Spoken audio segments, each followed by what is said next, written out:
because I promised to you it's 3:30, and because we don't have much time. And whoever comes next will come in the middle of whatever we're in the middle. So as you know, my name is Cristiana Eltrayan. It's been lovely to share this adventure with you so far, and I'm happy to share further. And I've been doing Tao Tantra practices since many lifetimes ago, whoever believes in lifetimes. And in this lifetime, my first Tantra book was at 13, when I came into Kama Sutra. I came across a book called Kama Sutra, and I had the chance to read it. And I was very happy to discover at a very young age. I wasn't really interested in sex at that time, but I was seeing these images around me of people doing stuff that I don't really resonate with at that level of consciousness. And then Kama Sutra brought it all together by explaining this activity as an art. And this was my feeling, that it is an art actually, it's not a body friction thing. And it was proven to me along the years that it's true. So I've been studying this since I was almost a kid, and practicing since 10 years ago, when I started to reawaken at 27, now I'm 37, I started to reawaken to the life of a conscious person. Before I was 27, I did the life of the traditional earthling. Hello, thank you for joining us. Who was getting a job, getting a marriage, getting things done one way or another, and getting crazy in the process, you know. I was slowly losing my balance to a point where I had to come back into it and start meditating and start doing the practices and start getting a grip of what I truly am. So I started with meditation. I started with Mantak Chia's emotional practices that he taught us the days before, with the internal organs, and then circulating my sexual energy with a microcosmic orbit, and applying techniques which say that you shouldn't spill out the energy but bring it to the upper centers. But it wouldn't have been, and that's what I'm going to be talking about today, it wouldn't have been very efficient for me if I hadn't paid attention to my nourishment, what fuel I'm intaking to feed this machinery with which I practice. You know, because we all pay very much attention to our tools, the computers, the cars we use, the devices we use in general. Whoever's coming next, please bring a mattress onto this space and make yourself comfortable.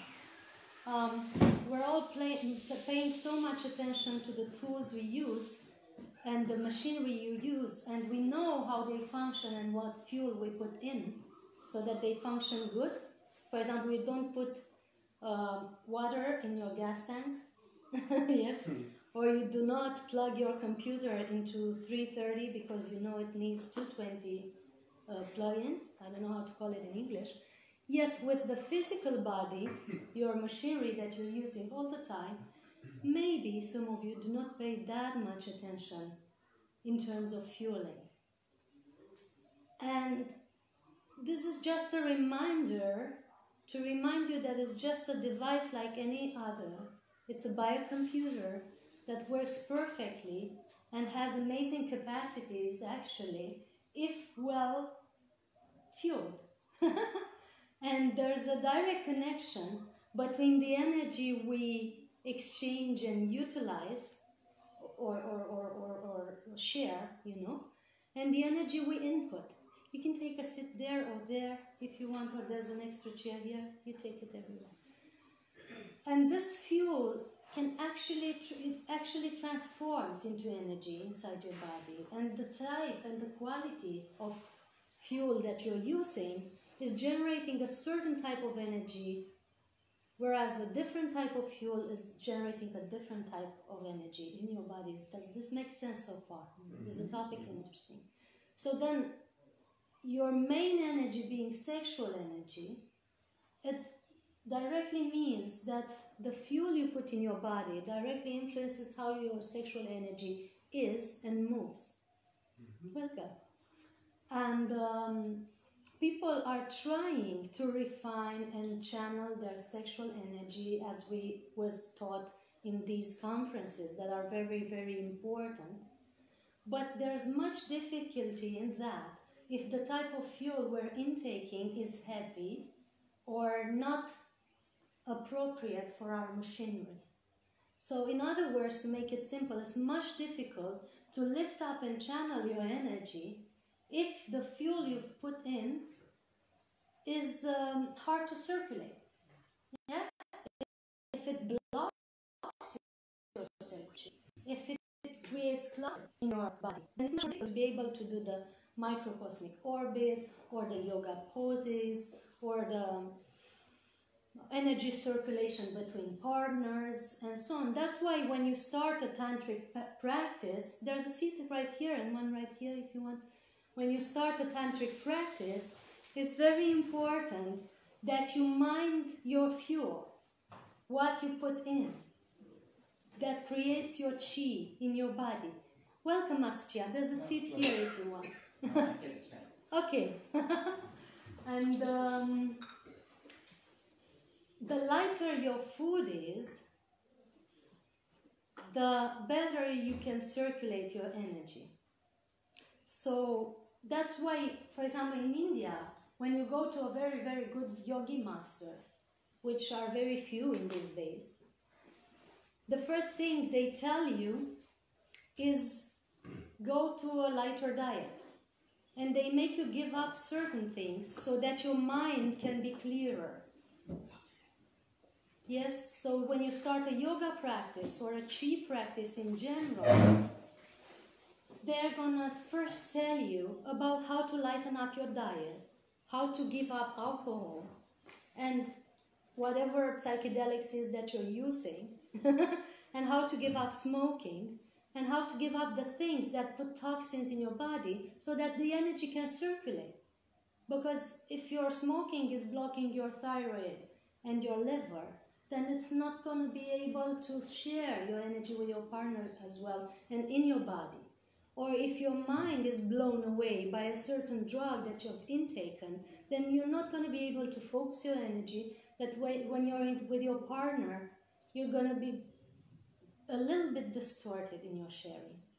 And that's important, because that's creating the quality of the relationship you have with your own machinery and with the other person that you're sharing in your tantric Tao practices. That's why I was asking Master Chia that question the other day. It's not that I'm using drugs, but that I know his opinion and cherish it. And I very much want to transmit this, that when you start a practice of this amplitude that has a cosmic impact on your life, we have to be mindful always about what you're intaking as energy. Because everything is information, everything is frequency at a certain level. Yes, it goes from dance to sound to light and higher realms of being, yes? And that makes it so that everything is an information that you put in your body. And so being mindful of what type of information you want to inform this biocomputer with, and paying attention every moment to that, so that your practice can be lighter and more efficient. So when you start a Tao Tantra practice, where you amplify, because each exercise that you do, be it breath work, be it physical practices like the spinning that we did with the hips and the spinning with the orbit, that is energy, it amplifies your energy. It makes it grow, right? It makes your chi field expand. It makes you be bigger. But you're bigger in what you are. Yes, it makes sense? You're bigger in what you are, so energy is neutral. Whatever it encounters, it grows.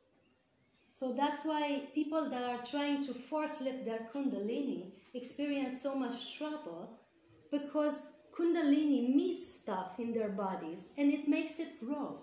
And if it meets harmonious stuff, it makes it grow bigger, like love, compassion, kindness, If you're smart, it makes you be smarter even. But if you're furious, your kundalini meets your anger and it grow and spring out, you know.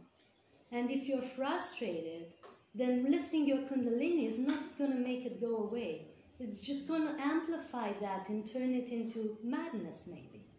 And that's why so many people are having trouble by force lifting their kundalini without first cleaning their system, their chakras, their internal organs, their diet also, yeah?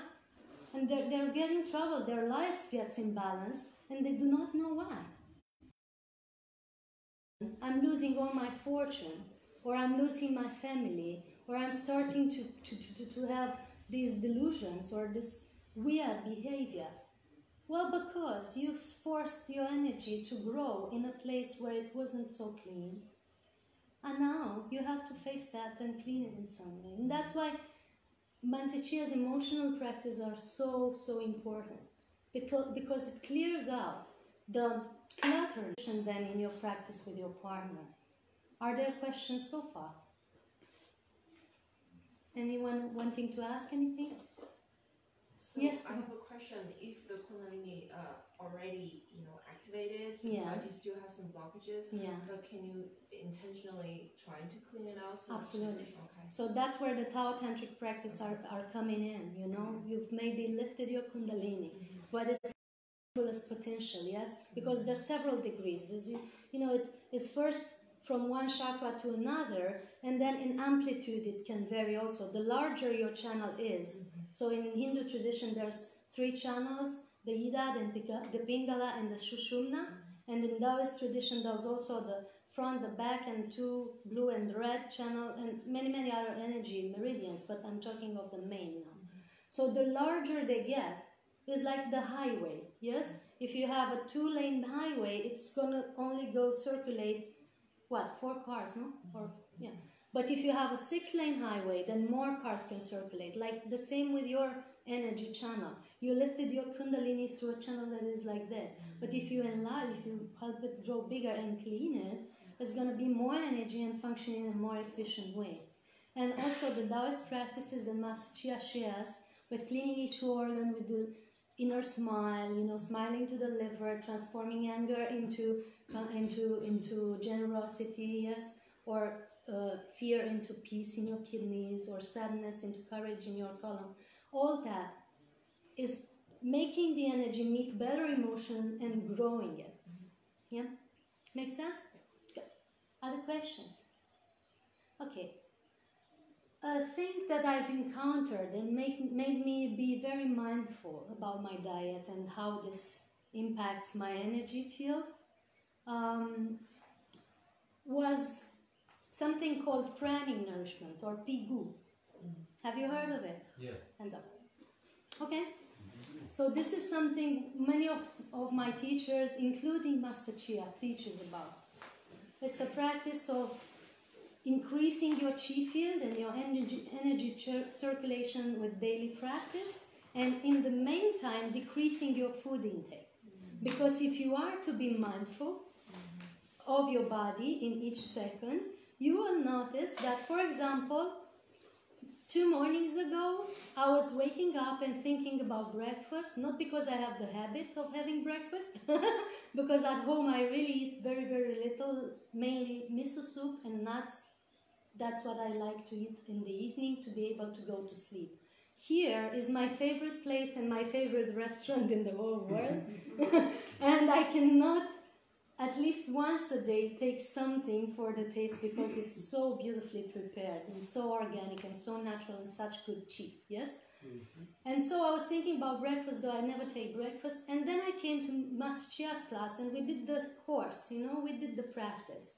And after that I thought, okay, maybe I'll have lunch.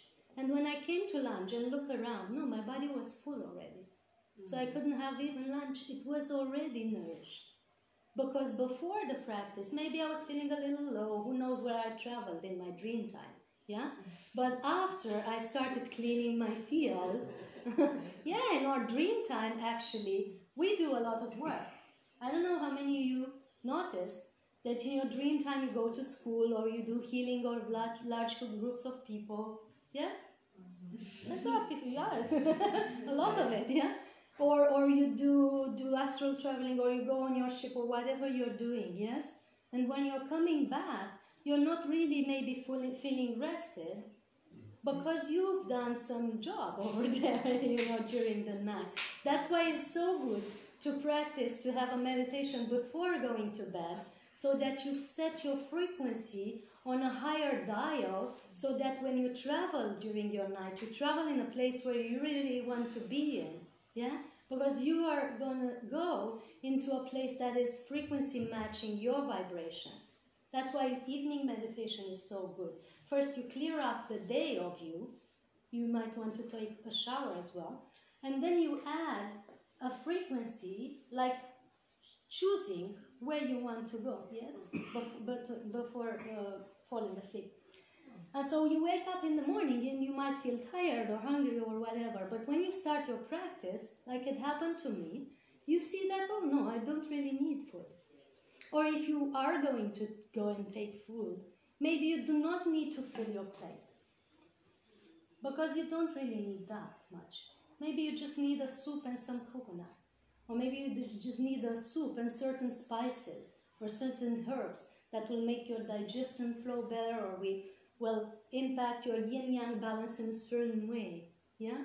How many of you believe that the food that you intake has a certain impact of your yin and yang balance in your body? How many of you know that there's yin food and yang food, or food that generates this type of energy? Yeah, in Chinese tradition there's a lot of books about it, and in Hindu tradition they talk about 3 gunas. Yeah, did you hear about that? Yeah. The 3 main states of the mind: the calmer, peaceful state, sattva; the agitated, active state, even hyperactive state, that's called raja; and the dragging and the low state, yeah, that comes from really, really bad food. So they say that each food creates one of these 3 states.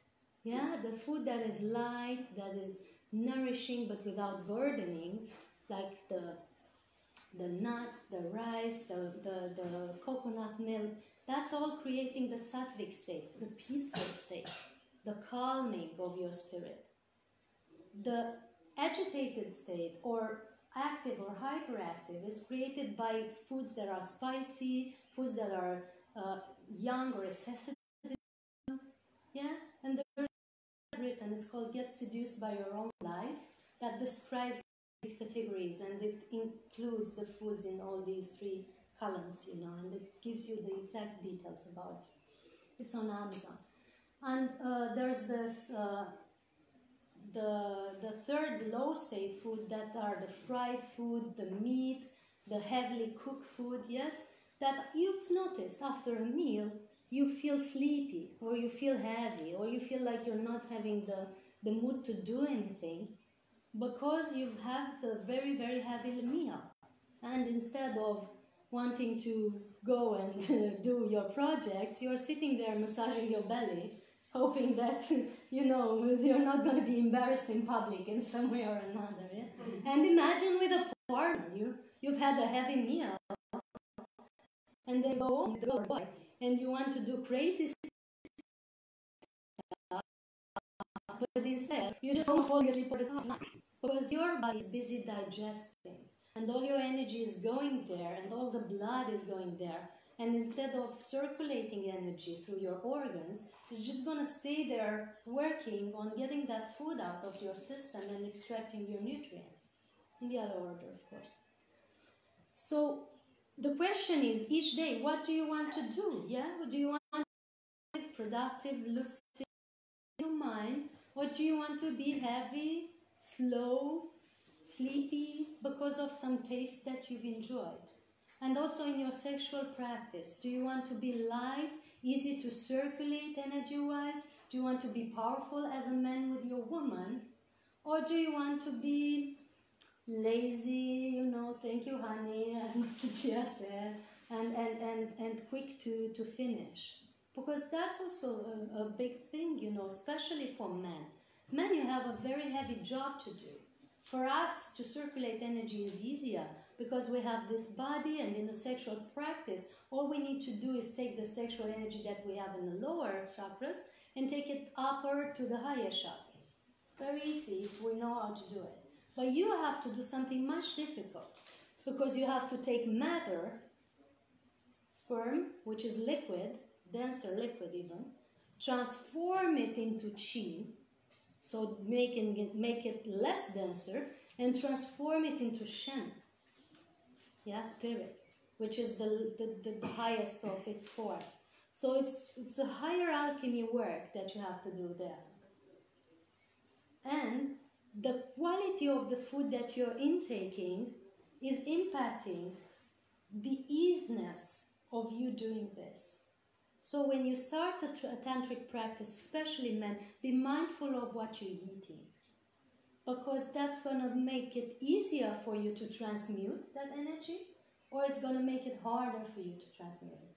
Also the tendencies, the main tendencies of where it wants to go. You know, when you have meat, eggs, and animal products, you go into a more animalic state in your general tendency, yes? And the animal state is to expel, not to harness and circulate the energy. It wants to go out. It wants to be wild, you might say.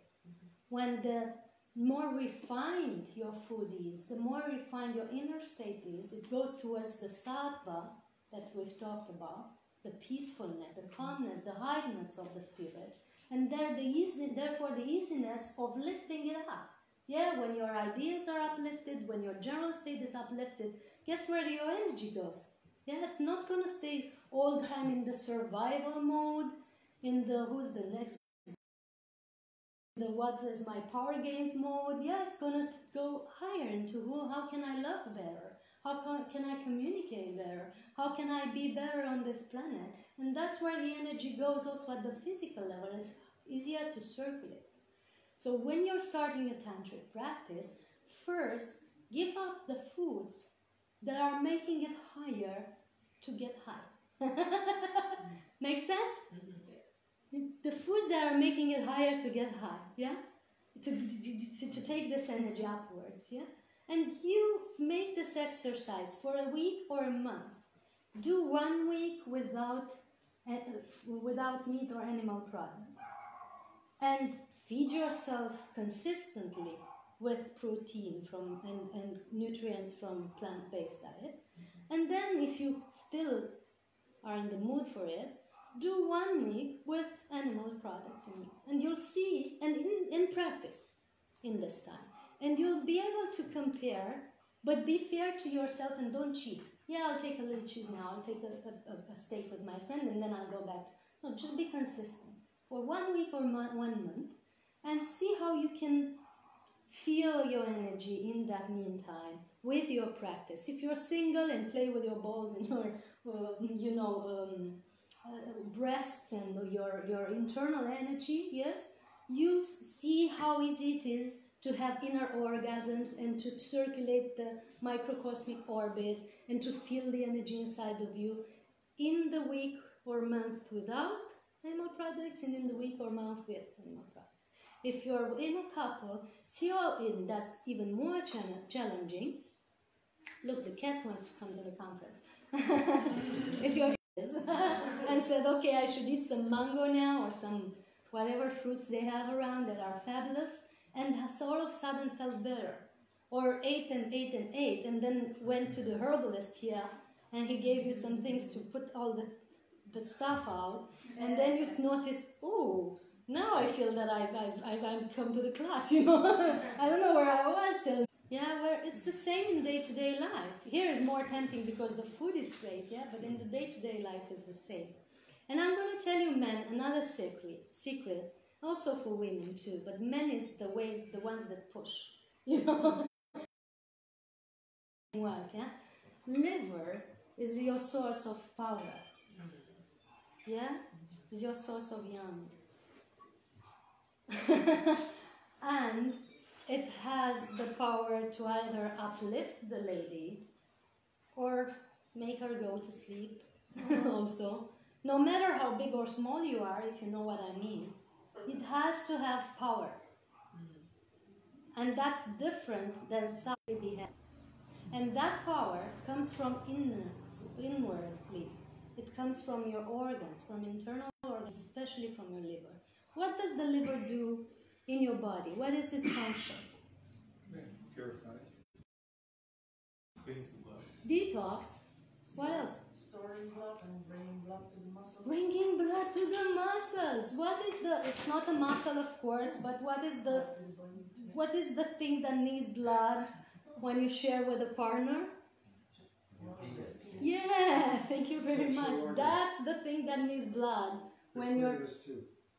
Yeah, for women, absolutely. But I'm now particularly referring to men and saying that if you feel you lack power, or if your husband, for the ladies, lack power in your sex act, in your tantric practice, you might want to recommend a detox for him. And then energy cleansing the blood so that the liver doesn't have, and cleansing the internal organs in general. And see how he is after that. Yeah? Because then when the liver has power, and it has the power to push the blood where it needs to go, and it has the, how to call it, it's not the fire, but the yang energy to be able to transmit that into you, you're going to feel different. Yeah, it's very important.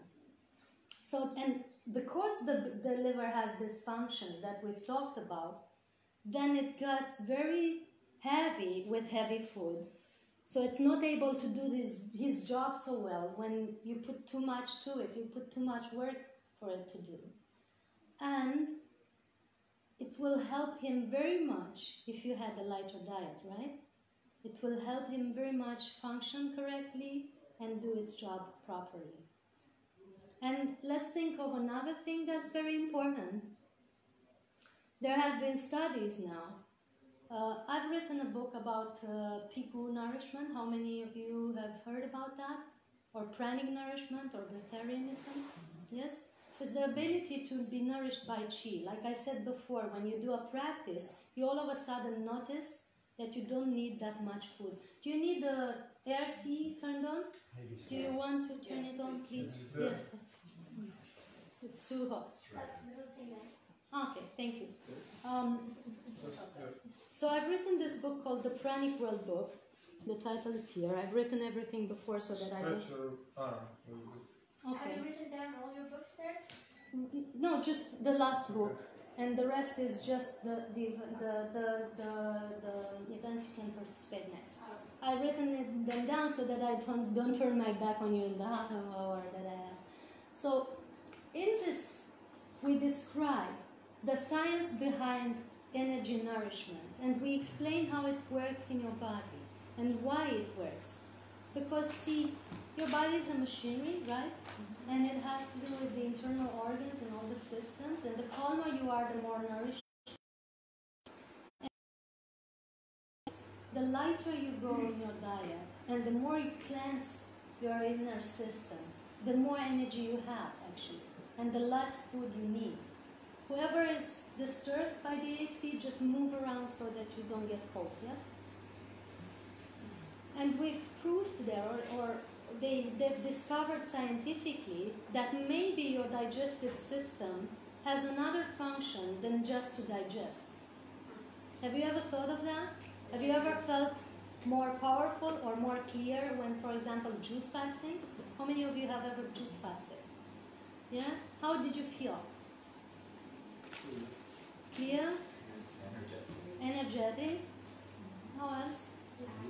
Light, right? What would it happen if you continued that throughout your life, in your day-to-day life? Because it was just a mental frame, I'm going to do it for a week, or did you stop because you really felt that you need denser nourishment? That's right. I have many friends, like more than 20, 30 friends, that are mainly juice nourishing themselves. I'm not going to call it fasting because it's not really a practice where they don't receive nourishment. They do receive nourishment, but in a different way, like the Bhikkhu masters did, like the Hindu masters did, like the ancient practitioners did. Yeah, and like we do here in the dark room with Master Chia, where you feed very, very little food, like some nuts and some watermelon and some apple, and you are able to last there for 10 or 21 days, or 7 days, whoever decides to do what, and you have a lot of energy to have all this DMT coming in and so on. Why? Because your body is practicing constantly, every day, every day, every day. Somebody comes and works with you and makes you do that practice and be energized every day. What if you did that every day in your home? Be on juices or light food, and then only when you really think you need it, take a real full meal. And in the meantime, do your practice daily with yourself or with your partners, and try lightening up your plate a little bit. To hold that clarity, to hold that peacefulness, to hold that energization that you had when your digestive system was not so cluttered. So what I was going to say is that they discovered that while fasting, the body actually produces 400 to 500% more melatonin in the digestive system than it does in the brain. Can you imagine? Melatonin. Melatonin, yes. I don't know if the pronunciation is correct with me, but it's not English, my main language. Melatonin, the thing you produce in the pineal, especially during sleep or dark time, yeah? That thing is also produced in the digestive system, or the gut brain, as it called. So, do you think that your digestive system might be designed maybe for something else than just digesting? I'm just inviting you to consider that. What about the gut feelings that you have? Think about it. When you know that you know and you do not know why you know it, how do you know? How do you know what you know and you don't know how you know it? They say it's a gut feeling, yeah? Why does the gut has feelings? It's a thing where the energy, where the food goes out. Why does it have feelings? Well, let's think about it. Maybe it does something else than just digest. Maybe in ancient times, when people really knew about this stuff and knew how to channel it, maybe the ancient Egyptians or the ancient Taoists or the ancient Hindus or the civilizations before did all that information, yeah? How did they build the pyramids? They didn't have all the systems that we have now that we couldn't have built half of the pyramids, yeah? How did they do all this stuff without having a very good energy system in this device, yeah?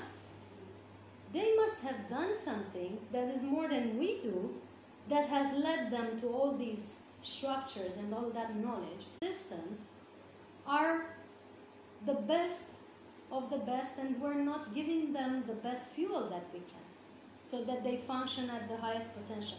Think about it. If you had the greatest, how many of you believe you already have that shit? Yeah? Did you ever have telepathic transmissions with yourselves and others? Did you ever have, I'm not going to ask you if you teleported, but some of you might, you know.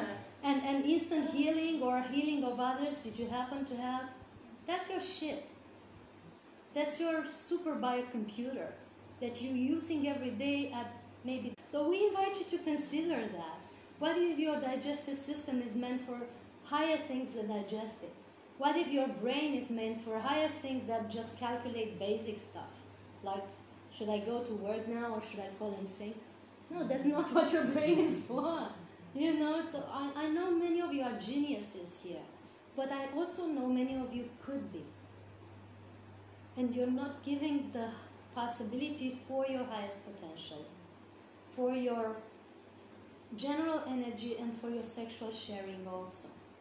What if your shit could lead your partner into such a high state that he or she would completely heal emotionally just by your touch, just by you holding presence? Have you ever had that experience? Yeah? What if you're in that state and you're not reaching to that potential yet?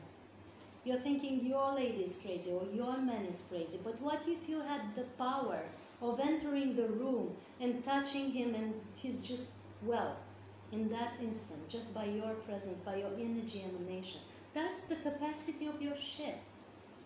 That's what you can do, all of you. It's not for the mighty chosen one, for the special guys who did the 1,000 years of practice. It's for all. instant nourishing also, to partner with them, to study what the body does when it's nourished by Chi or is practicing Bhikkhu or Vegetarianism, to study what the body does when it instantly, to go and look at the, the endocrine system, to go and look at the chakra system that now can be photographed, to go and look at the brain, to study, because they have great labs and they can do it. They put all the security systems and the extra, monitoring and all that. And the breatharian that was there has proved that in 14 days, 10 to 14 days, he hasn't had any food or liquid intake, yet he was forming urine in his bladder and then resorbing it. The way we resorb sperm when practicing Tao, yeah? So it's possible, also with other types of fluids. Where did that urine come from? Or liquid that they monitor?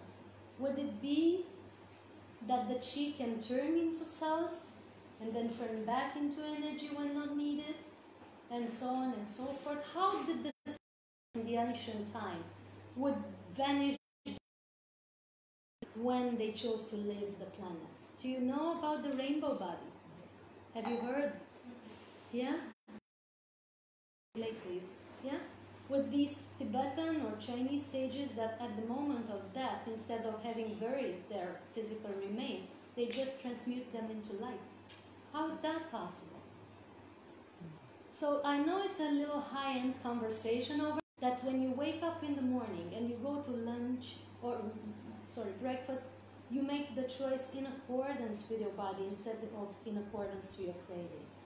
What does it take that instead of taking your phone and checking your mail, to leave the phone and check in your energy system first? What does it take for you to, instead of calling your boyfriend at night and talking for 2 hours, to talk to your body for 1 hour and see what these organs have stored from a state, to live from a state of peace and balance, and just seek for the extra energization instead to seek to fix things when they get worse, yeah? So it's a matter of choice, and it's a matter of treating your body right, and it's a matter of wanting to share with your partner the best version of yourself and with the world. I was not so into self-love when I started 10 years ago. I was not loving myself. So I had no love for myself to nourish myself correctly and blah, blah, blah. But I did want to present my best version to others. Because I did feel that I'm making the ones around me a little crazy, So I wanted to be better, at least for them. That was it was not a self-love decision, but it was an altruistic decision. Then I slowly get into self-love, And what does it take for you to make these choices? You have all the knowledge that you need now from these classes and from the books that are already written, and then you can go to other gatherings and you can come to the festivals and to Mantak Chia's classes and so on, and you learn more and more. But do you make the choice to practice, to enhance your energy, and to really share the best version with your partner? For men, to have a clear, young energy, when you take your woman, she feels your power. And for the women, to be so soft and tender and gentle that your man feels at peace when he's with you. He doesn't feel that he's wrestling with another company, but he's tenderly held in your feminine beauty. And that's very important for your couple balance as well, for your relationships. And that comes also from your plate. Because when a heavy meal, more anger is stirred in your body, and it's going to be projected on the one next to you. When you're getting angry, guess who gets kicked first? You're not going to call your mother, yeah? You have your husband right there, or your wife, yeah? So that's why I'm saying, if you want to be kinder, just eat lighter, and just do your practice, and think about the others, if not about yourself. And just try to live in a better world by starting with yourself. That's my message for today. Yeah, and if you want to study further, where you can find us, we have a Pranic Festival in India in March 3-8, and a Pranic Festival in Romania, and there's a bunch of events on our page and our website. And if you have a few questions, We have like 10 more minutes to get to the next class, so feel free to ask. I'm just going to sit myself down. Do you have any? Yes, please. It's about the light meals and so on. Yes. So if I go into minus 20, minus 30, In your country, you mean? I'm had more success with a good meat meal to stay warm. Yes. Than if I'm feeling in this beautiful Thailand where I don't eat Absolutely. heavy food. But it's a matter of choice, because if you want to think about it, what really nourishes you from your plate? What do you measure when you measure your nourishment capacity? What do you measure? Calories, right? Yes. You measure calories, so that's how your meal is measured, in calories. They don't know yet how to measure the chi capacity of food. I hope they come to that eventually, or maybe there is already, I don't know, but I didn't hear. So calories, right? So, and another thing that we could measure is the management between the energy you consume to extract nourishment from that food and the energy you get from that food. So it has been proven that the energy you consume to intake and digest, what they have seen is that his pineal is maybe 2 times bigger than a normal one. So it has expanded actually in size, not only in function. But it has to be done correctly, and after a certain amount of practice, it has to be stopped or combined with serious earthing or grounding. So walking barefoot and sitting on the ground. Hope he comes to the Indian festival. Okay, other questions? We're about to finish in 2 minutes. Next question. Welcome. Thanks for coming. About lowering the food capacity to take in. Is it Yeah. I imagine it's something individual, like you cannot just do it from the mind. No, so, not so at your all. body can, some people need more than others. Others, yeah. For And the in juice. some times and certain climates, like you asked, Yeah. you need less or more than in other times in other climates, and it also depends a lot on the emotional state and how much detox you've done to your body. So here you have my cards if you want them. So if you had your body in emotional state, then you can be on an extended maximum 40 days on just very little liquid juice a day with nothing. After I did the first dark room here, but why? Because for a year before I did an extended detox with 4 cereals all the way through the year. That's mainly what I've eaten. And then it was the Christmas Lent when I gave up all the animal products in 2011 or 12. And then I came 10 days of dark room with no food and just juices and meditation and melatonin, a lot of melatonin in my system. So when I came home, I didn't feel the need to eat for more than a month. And when I tried to eat, I had amazing pain in my body. Because my body was on such high frequency that it couldn't swallow sometimes. I gotten into a state where Rita was flowing song. That was my story, and I know it's possible because I was very energetic and very cool. And now I do it whenever it's necessary. And some people just get it from my field, just naturally, when they are ready for it. But I'm not diligently wanting to stay all the time in that state, because it's really groups starting from scientists to various types of practitioners. That's why I'm here. So back to you is that detox first, emotional balancing second, with these practices that are amazing and very, very efficient, and always be in contact with your body, exactly, not from the mind at all. You could fall and die. I'm telling everyone, do not try this at home without teachers, without practice, or lessons, and so on. Yeah. And the climate also. When winter comes, I need more warm soups and a little more often to eat than in normal warm climate. Yeah. Because body consumes energy to balance the temperature, so it's different. And it also, I don't like the grounding is also how much you ground, how much you walk barefoot. Yeah. So that's important, yeah. Thank you. That's it? We're done? Thank you. Sorry, I just arrived late. Okay. Oh well, you arrived at the end. But then you can take a card and you find me on YouTube, and it's mainly this stuff that I'm talking about. And you can take a picture of that and you find my name all over the internet. Thank and you. on the website you find all the information. That's why I've written all this stuff. So if you want to meet us next, you come to India, March 3rd to 8th. There's a great festivals with people that are practicing Pigu and Tantra, and there are amazing speakers. And or come to Romania, August 15 to 19, where we do the next event. And in the meantime, we have more private retreats with 10, 20 people. Yeah.